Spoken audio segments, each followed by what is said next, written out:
In this video, I'm gonna share with you how to create chemistry with someone that you're attracted to.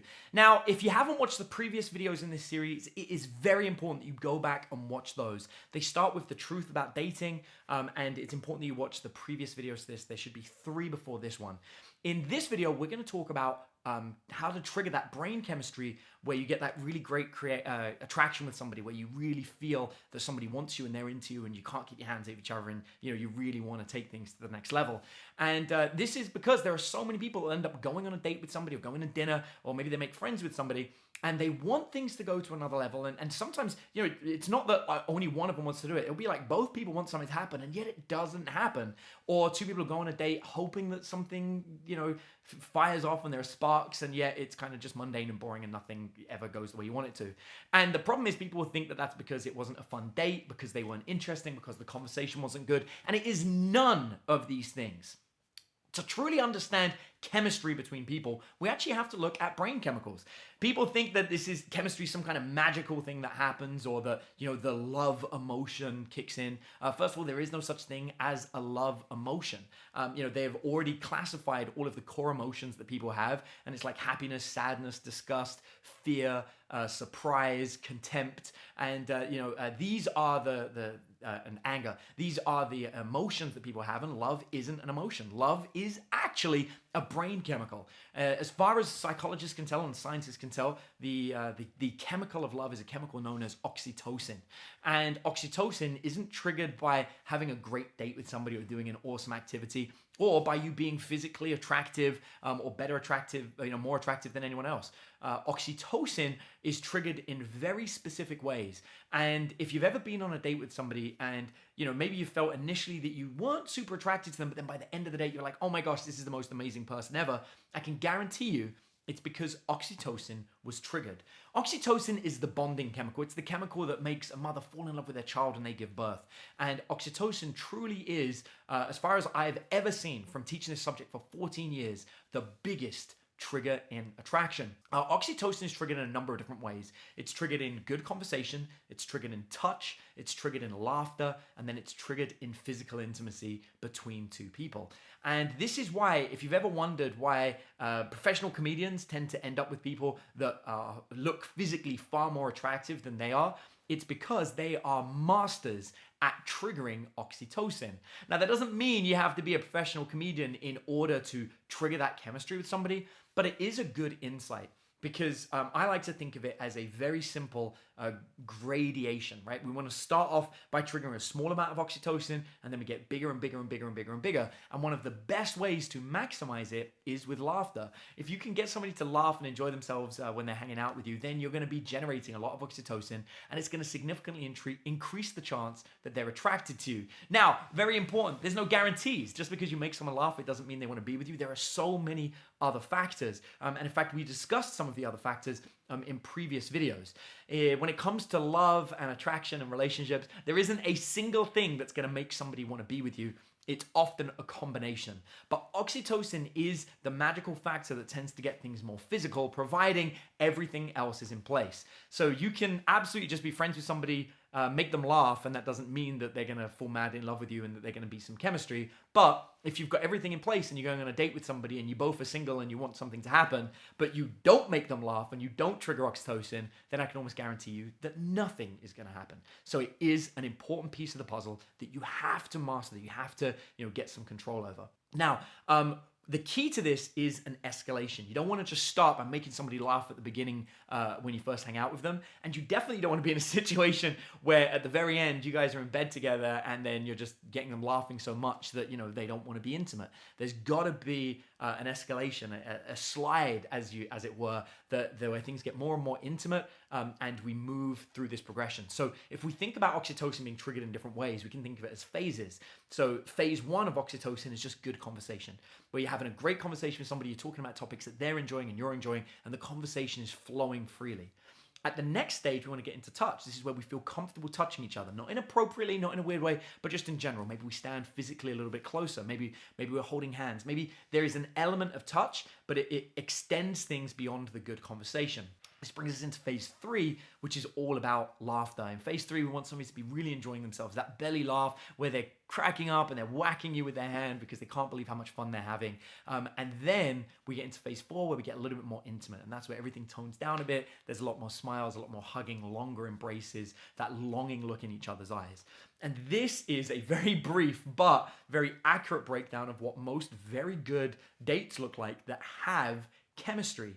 Now, what's fascinating about this is I remember teaching students this subject, and you can almost spot when a date is going to go well or when it's going to go badly based on whether they can trigger these different phases. You'll see people that are only good at making people laugh, and they'll meet people and everyone in a crowd will be laughing and giggling and loving being with them, and then that student goes home alone at the end of the night because ultimately, they were fun and entertaining, but it didn't go anywhere. On the other hand, you'll see people that go around and have lots of really good conversation with people, and everyone's like, wow, you're really fascinating, really interesting. And again, they go home alone because they haven't managed to truly trigger or trip that oxytocin to get somebody, to be aroused. And this is simply because they're just not following those phases. So it's no good to just be good at one of these pieces. You've got to be able to do all 4 in this natural escalation that builds it up. And if you do that, you'll be shocked at the results. In fact, what I'd like you to do is just as a simple exercise, think back to your most successful date you ever went on, the most successful relationship you ever had,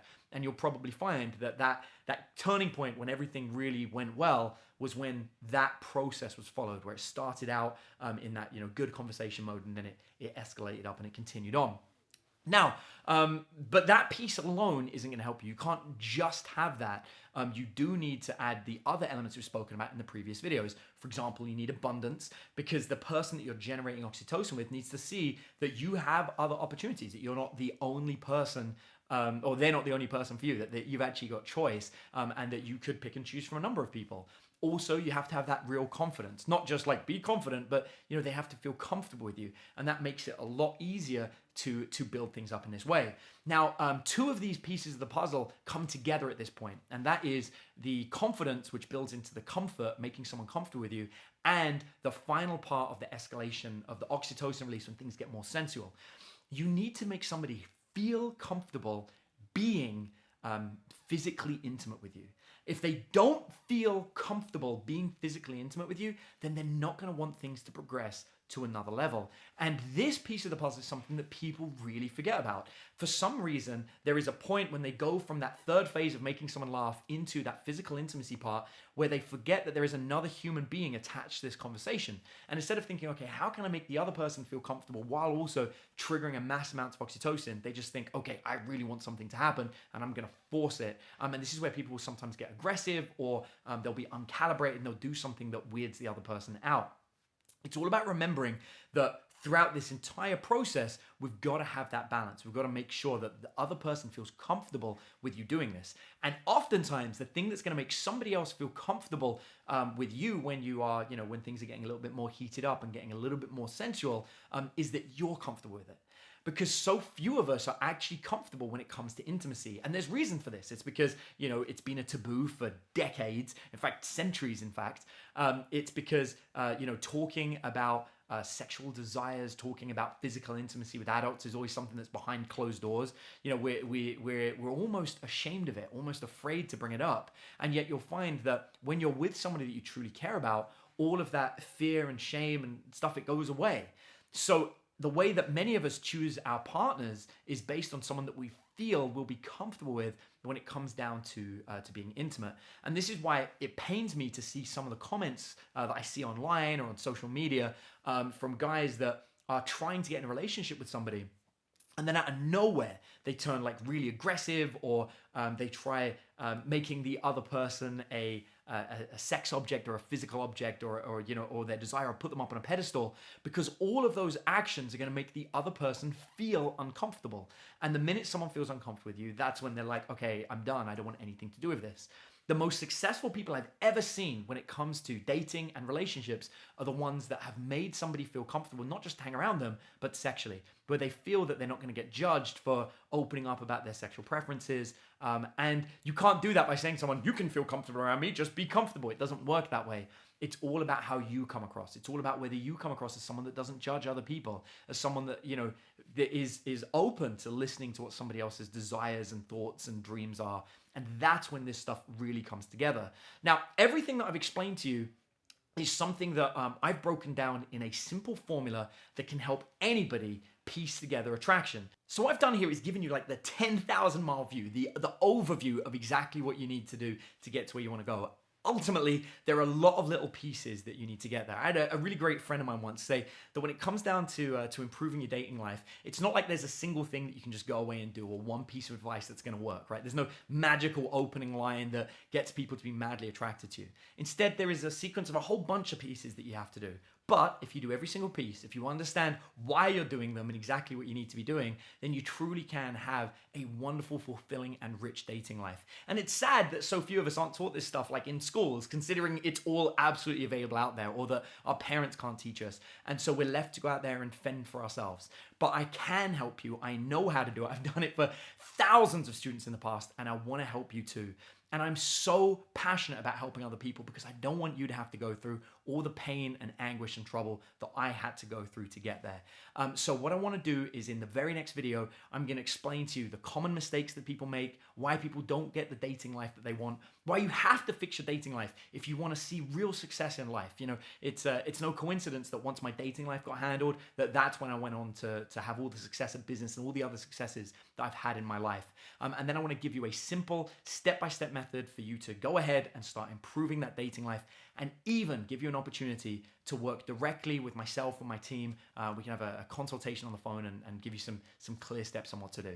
So do not miss out on that very next video where I take you through this. So make sure you watch it. And as always, please leave a comment down below. Let me know what you thought of this video, if it helped you, if it gave you any insights. And of course, if you've got any further questions, and we'll use it to create future videos and to help you even more.